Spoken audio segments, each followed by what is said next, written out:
Hello friends, good morning.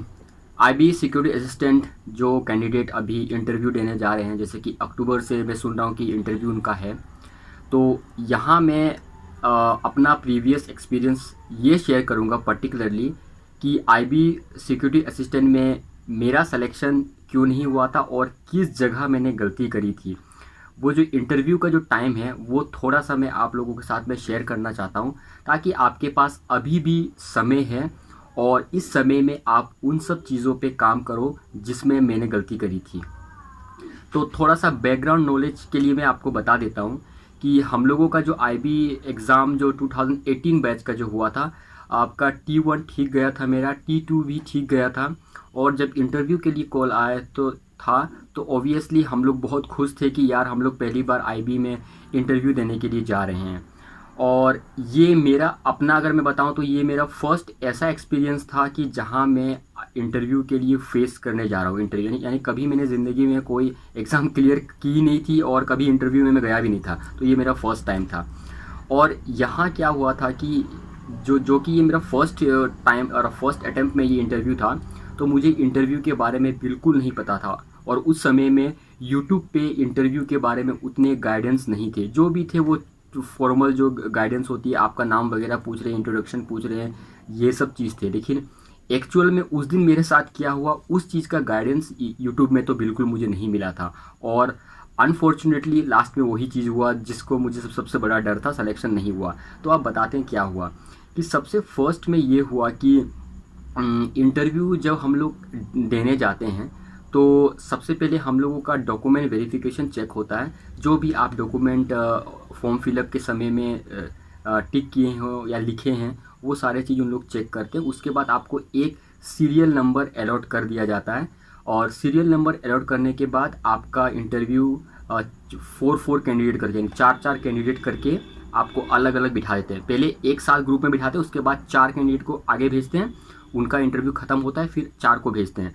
और जहाँ interview का जो वेटिंग हॉल होता है, जहाँ जिसके जस्ट रूम के अंदर जहाँ आपके इंटरव्यूअर्स होंगे, वहाँ आप लोग 3 बंदे एक साथ बैठेंगे, यानी एक मैं बैठ गया और एक 3 और एक बंदा अंदर रहेगा। वो जब इंटरव्यू दे के बाहर आएगा तो ठीक उसके सीक्वेंस में जो दूसरा नंबर है वो जाएगा इंटरव्यू करने के लिए।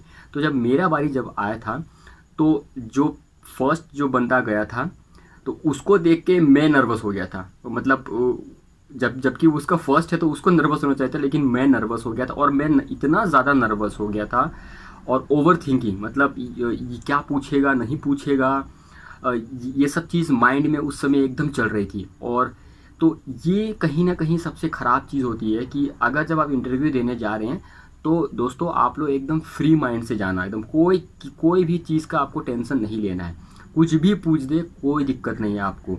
अगर नहीं आता है तो सिंपल आप आई डोंट नो करके आप आंसर कर सकते हैं। लेकिन हमारे केस में क्या हुआ था कि मैं कुछ ज़्यादा ही थिंक कर रहा था, और वो जो थॉट ऑफ माइंड उस समय जो था, इंटरव्यू के जो 20 मिनट पहले जो मेरा माइंड था वो उस थॉट से भर गया था कि अरे अंदर मुझे क्या सवाल करेंगे।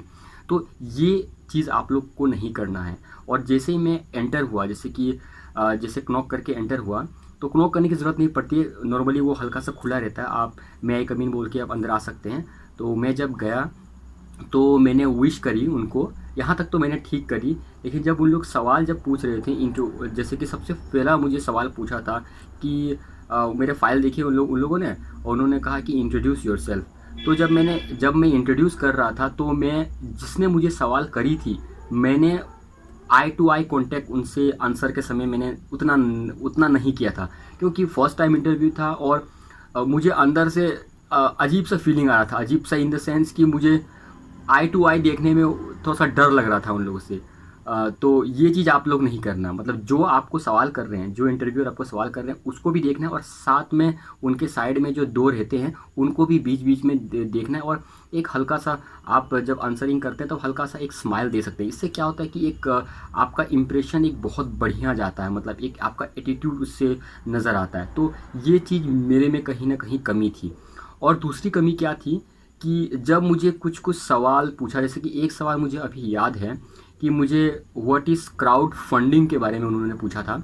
तो क्राउड फंडिंग के बारे में मैंने जो आंसर जो उनको दिया था वो थोड़ा सा अजीब आंसर मैंने उनको कर दिया था, मतलब कि क्राउड फंडिंग क्या होता है, तो मैंने उसको फंडिंग क्या होता है ये नहीं बोल के क्राउड फंडिंग कैसे ली जाती है मैं वो आंसर कर रहा हूँ। यानी जो इंटरव्यूअर मुझे क्वेश्चंस पूछ रहे हैं कि इसके बारे में बताइए, तो मैं वो नहीं बता के उसको कैसे क्राउड फंडिंग को उठाते हैं कुछ वो सब चीज़ मैं उनको वहाँ शेयर कर रहा हूँ। तो ऑब्वियसली ये आंसर तो गलत ही है, क्योंकि अगर आपको जो चीज़ का सवाल किया गया है उसको आपको आंसर देना है। तो ये जो होने का कारण, जबकि मुझे पता था इसका आंसर क्या होगा, ये जो कारण था कि वो जो ओवर थिंकिंग जो मैं कर रहा था, इसलिए इस तरह का दिक्कत हमारे में आई। और उसके बाद में जब उन लोगों ने लैंग्वेज, जो रीजनल लैंग्वेज का जो चेकिंग करी, मेरा जो रीजनल लैंग्वेज का, तो उसमें से मुझे उन्होंने रीजनल लैंग्वेज में पूछा था कि तुम कहाँ से बिलोंग करते हो, तो मैंने वही जवाब रीजनल लैंग्वेज में ही दिया।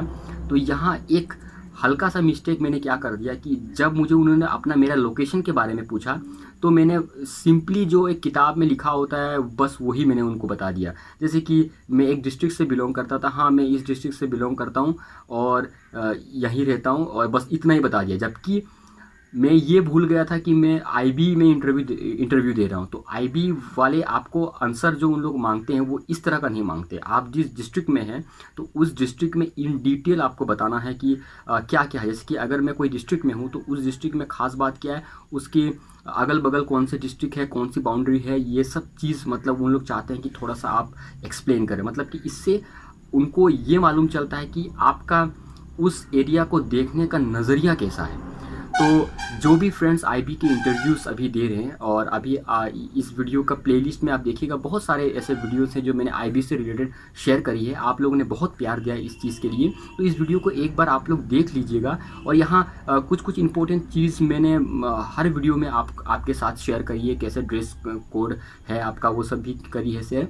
और इन द लास्ट और आप सबसे मैं यही कहना चाहूँगा कि आप लोग इंटरव्यू का टेंशन बिल्कुल नहीं लीजिएगा।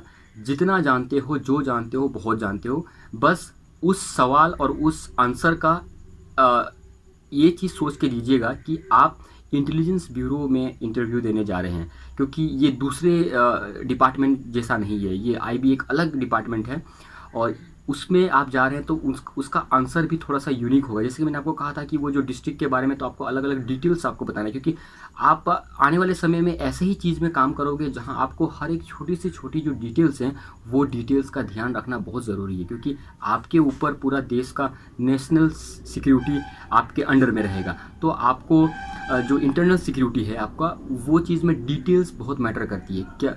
इसलिए आपको वो लोग चाहते हैं कि इस तरह का बंदा और इस तरह का कैंडिडेट हो जिसको वो हर डिटेल को ऑब्जर्व करे।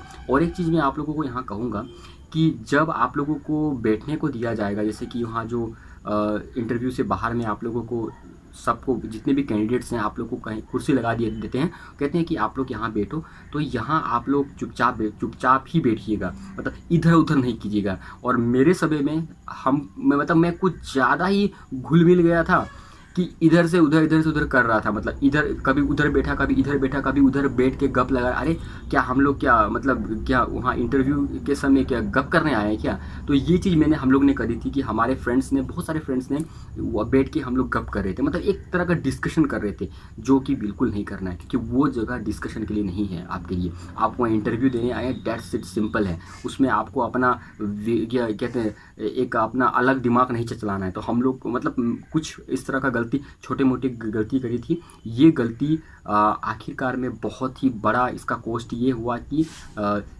हम लोग का सिलेक्शन नहीं हुआ। और आईबी तो आप भी जानते हैं कि मार्क्स रिवील नहीं करती है, तो हम लोग जब एनालाइज करते हैं कि कहाँ हम लोग की गलती हुई, तो गलती मेरा प्रिसाइसली इसी समय हुआ था कि हम लोगों को गाइड करने वाला कोई नहीं था उस समय में।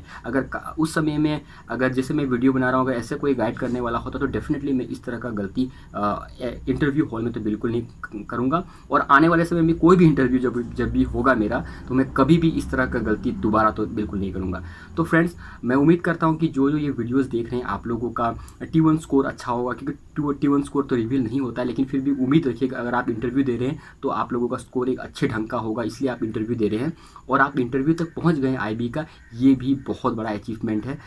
इस बात को आप लोग थोड़ा सा आप लोगों को समझना होगा। और आपको ही पता है कि इन जितने भी आप लोग जाएंगे उनमें से सबका सिलेक्शन तो नहीं होगा, उनमें से किसी का ही सिलेक्शन होगा, मतलब कि जितना पोस्ट है अलॉटेड है।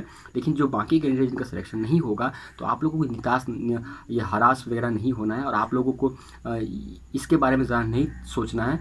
आप लोग आने वाले समय में IB ACIA 2 का एग्ज़ाम होगा, उसमें आप लोग एग्ज़ाम कर सकते हैं। प्लस IB से रिलेटेड अलग भी एग्ज़ाम्स होते हैं, SSC CGL के थ्रू भी आप लोग IB में एज ए ASO जा सकते हैं।